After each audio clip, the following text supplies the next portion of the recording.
Hello good evening दोस्तों। आज हम क्लास 8 यानी क्लास 8वीं कक्षा में मैथ के टॉपिक जो कि एनसीईआरटी और सीबीएसई बोर्ड से लिए गए हैं उसका सिलेबस है परिमेय संख्याएं, एक चर वाले रैखिक समीकरण, चतुर्भुजों की समझ, प्रायोगिक ज्यामिति, आंकड़ों का प्रबंधन, वर्ग एवं वर्गमूल, घन एवं घनमूल, राशियों की तुलना, बीजीय व्यंजक एवं सर्व समीकरण, ठोस आकृतियों का दृश्यांकन, क्षेत्रमिति, बीजांक एवं घातांक, प्रत्यक्ष प्रतिलोम अनुपात, गुणनखंड, आलेखों का परिचय, संख्याओं का खेल। इन सभी टॉपिक को हम 8वीं कक्षा जो कि बोर्ड की कक्षा रहेगी उसको ध्यान में रखते हुए कंप्लीट करेंगे। तो आज हमारा जो पहला टॉपिक हम ले रहे हैं जिसमें बच्चों को काफ़ी दिक्कत भी होती है वो है गुणनखंड। चलो उससे पहले मुझे एक क्वेश्चन बताओ, 12 को किन दो संख्याओं में बांटकर गुना के रूप में लिखा जा सकता है? सोचो। यस, क्या मैं 3 गुना 4 या फिर 2 गुना 6 लिख सकती हूँ? क्या दोनों का आंसर 12 ही होगा? जी हाँ। जैसे किसी संख्याओं को उसके गुणनफल के रूप में लिखते हैं उसी प्रकार बीजीय व्यंजक को भी गुणनफल के रूप में लिखना गुणनखंड कहलाता है। अब जैसे मैं परिभाषा यहाँ लिख रही हूँ आपके लिए, क्योंकि छोटी क्लास को ध्यान में रखते हुए उनको शाब्दिक ज्ञान भी होना ज़रूरी है। परिभाषा अभी व्यवहारिक रूप में इस स्तर पर उन्हें याद होना ज़रूरी है। तो ये आप परिभाषा अपनी कॉपी में नोट डाउन कर सकते हैं। परिभाषा है जैसे कि संख्याओं को उसके गुणनफल के रूप में, ये मैंने अपनी लैंग्वेज में लिखी है परिभाषा, तो आप अपनी लैंग्वेज में भी लिख सकते हैं या फिर एज इट इज़ भी लिख सकते हैं। किसी संख्याओं को उसके गुणनफल के रूप में लिखते हैं उसी प्रकार बीजीय व्यंजक को गुणनफल के रूप में लिखना गुणनखंड कहलाता है। अब ये बीजीय व्यंजक होता क्या है? बीजीय व्यंजक अभी आप आगे जब मैं सवाल सॉल्व करवाऊंगी तब और अच्छे से समझ जाओगे। अब देखते हैं बीजीय व्यंजक होता क्या है। चलिए हम प्रश्नों के माध्यम से इसे बेहतर रूप से समझेंगे। तो मैं एग्जाम्पल्स लिखूंगी, आपको धीरे धीरे नेक्स्ट आखिरी तक समझ आ जाएगा कि बीजीय व्यंजक आखिरकार होता क्या है। जैसे मैंने यहाँ 6x यानी 6x, बीच में कोई साइन नहीं है यानी कि हम गुना मानेंगे, यानी कि 6 गुना x। इसको कुछ मैं इस रूप में लिख सकती हूँ 2 गुना 3 गुना x। ऐसे ही मैं 12xy को क्या 12 को अगर विभाजित करूँगी तो 3 गुना 4 गुना x गुना y लिख सकती हूँ। कोई दिक्कत? ठीक है, चलो आगे चलते हैं।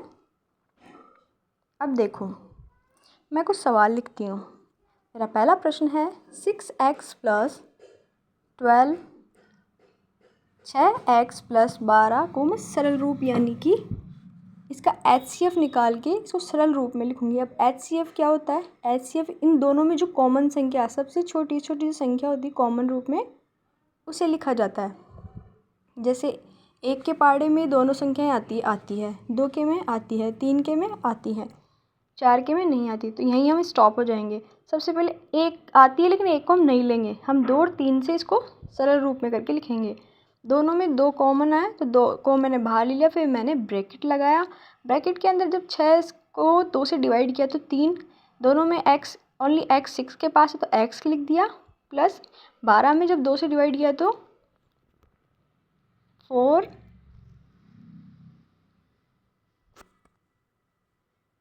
या इसे ऐसे भी लिख सकती हूँ। 3 को जब अब कॉमन लूँगी तो 3 बाहर रहेगा, फिर ब्रैकेट लगाऊंगी। 3 का भाग 6 में दिया तो 2 बार यानी कि 2x, प्लस 3 का भाग 12 में लगाऊंगी तो सॉरी यहाँ पे 4 नहीं, यहाँ पे 2 में जब 12 का भाग लगाएंगे तो 6 बनेगा। ठीक है, 3 में 12 का भाग दिया तो 4, यहाँ पे 4 आएगा। यानी कि मैं इसे 2 ब्रैकेट 3x प्लस 6 भी लिख सकती हूँ और 3 ब्रैकेट 2x प्लस 4 ब्रैकेट बंद भी लिख सकती हूँ। चलो अब मेरे साथ आप प्रैक्टिस कीजिए। आप थोड़ा बहुत तो जान ही चुके हैं, तो मेरे साथ साथ अपनी कॉपी में सॉल्व करने की कोशिश कीजिए।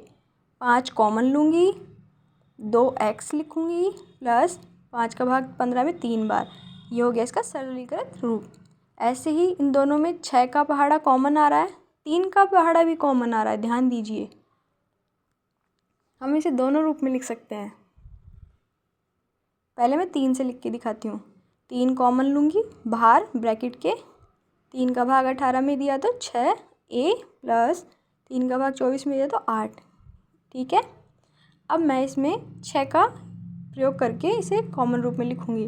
6 ब्रैकेट बंद 3a प्लस 6 का 24 में भाग जाएगा 4 बार, 6 चौका 24। ठीक है, अब एक और सवाल देखते हैं। मैं आशा करती हूँ कि आपको सवालों के माध्यम से बेहतर रूप से समझ आ रहा होगा, तो साथ में प्रैक्टिस करते रहें।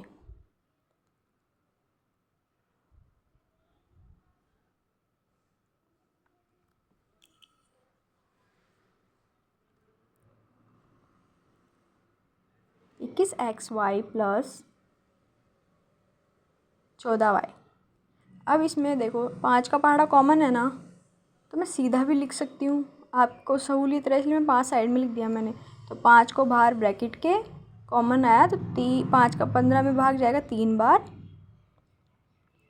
देखो दोनों में ये एक्स स्क्वायर है और एक्स है, तो मैं एक एक्स कॉमन बाहर ले सकती हूँ ना, तो इसे लिखेंगे हम 5x।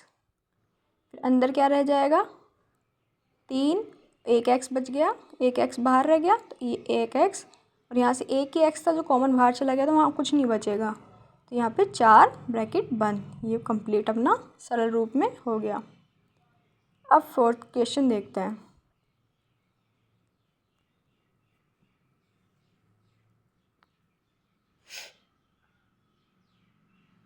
सबसे पहले आप देखो इसमें 1 का भाग जाता है, 2 का भाग जाता है, 3 का भाग जाता है, 4 का भाग, 5 का भाग, 6 का भाग। इसमें ओनली 7 का भाग जा रहा है, तो मैंने यहाँ पे ओनली 7 लिया है। एक में तो दोनों संख्याओं का भाग जा रहा है, लेकिन 2 का भाग दोनों संख्याओं में नहीं जाएगा, 3 का भी नहीं जाएगा, 4 का भी नहीं जाएगा, 5 का भी और 6 का। लेकिन 7 का भाग, 7 के पहाड़े में दोनों संख्याएं आती है, तो हम क्या करेंगे, हम 7 को कॉमन लेंगे। यहाँ पर कॉमन लेने का मतलब है ब्रैकेट के बाहर लिया। अब 7 बाहर ले लिया तो दोनों में y भी तो कॉमन आ रहा है, तो एक y ये बाहर आ गया। अब ऐसे 7 का भाग जब 21 में दिया तो 3 आया, एक x बच गया, प्लस यहाँ पे 7 का भाग 14 में दिया तो 2। ये बन गया आपका सरल रूप। आशा करती हूँ आपको अच्छे से समझ आ रहा होगा। नहीं आ रहा हो तो आप मुझे कमेंट करके बता सकते हो कि आपको कहाँ दिक्कत है।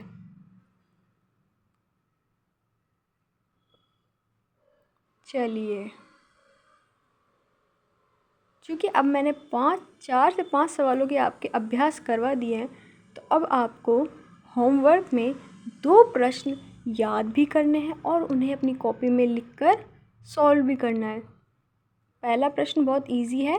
गुणनखंड की आपको परिभाषा बतानी है कि गुणनखंड होता क्या है, गुणनखंड किसे कहते हैं।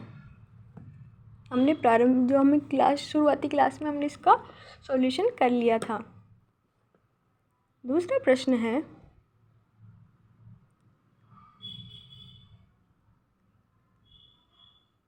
ठीक है, अब हम दूसरा प्रश्न लिखेंगे यहाँ पर।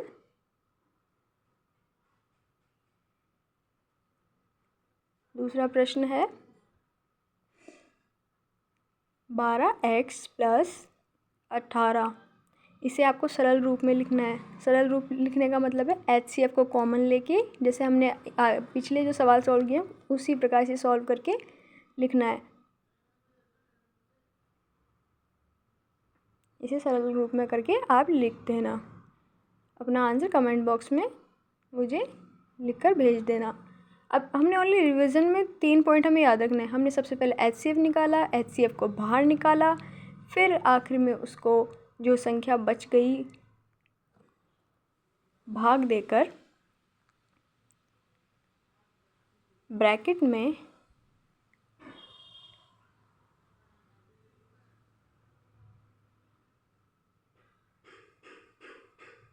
बंद किया। क्लास में बने रहें, स्टे ट्यून्ड नेक्स्ट टॉपिक के